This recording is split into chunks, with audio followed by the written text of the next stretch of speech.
मेरे बड़े भाई थे 38 साल के थे, रिकवर हो गए थे, ऑक्सीजन पे थे।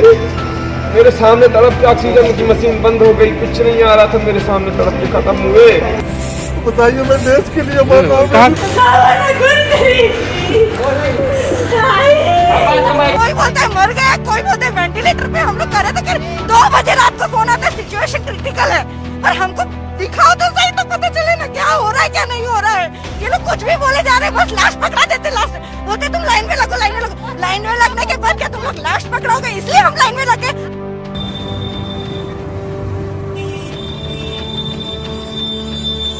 किसी ने बोला है कि आप जाइए LNJP में, वहाँ पर मतलब कोई श्योरिटी नहीं, वो कह रहे हैं ऐसे इमरजेंसी में।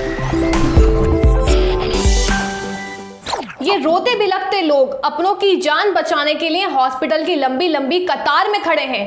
डॉक्टर्स के आगे हाथ जोड़े खड़े हैं जिससे कि उनके अपनों की जान बच जाए। हॉस्पिटल में एक बेड मिल जाए, ऑक्सीजन मिल जाए या ICU मिल जाए, लेकिन इनके हाथ अगर कुछ लग रही है तो सिर्फ नाउम्मीद और मौत। अपनों को तड़प कर मरता देख लोग टूट चुके हैं।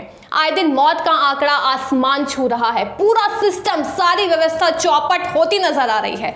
सबका कहना है कि सिस्टम फेल हो गया है, लेकिन असल में तो ये सिस्टम फेल हुआ ही नहीं है, ये तो हमेशा से था ही ऐसा।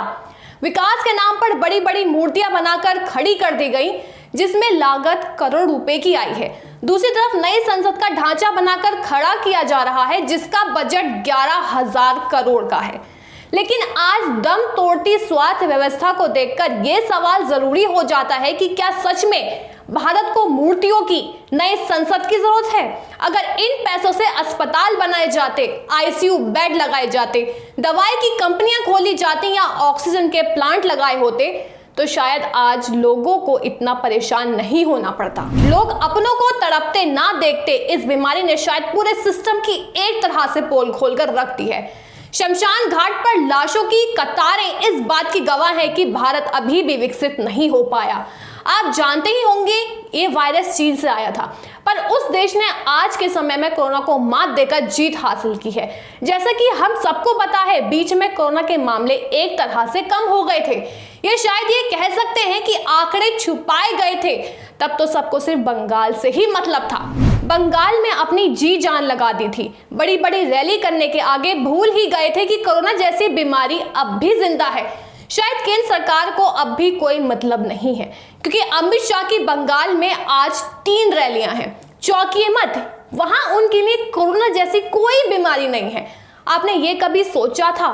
2014 से जब से सरकार आई है, तब से ही भारत की जनता लाइन में लग गई है। पहले नोटबंदी, फिर GST, फिर कोरोना की जांच के लिए लाइन, रिपोर्ट के लिए लाइन, वैक्सीन के लिए लाइन, ऑक्सीजन के लिए लाइन, यहां तक कि मरने के बाद भी लाइन में ही लगना पड़ रहा है। अफसोस की बात यह है कि लाइन में लगने के बाद भी कुछ हाथ नहीं आता। ना ही कुछ सिस्टम है, ना ही कुछ व्यवस्था है, और ना ही इनसे कोई सवाल पूछने वाला है।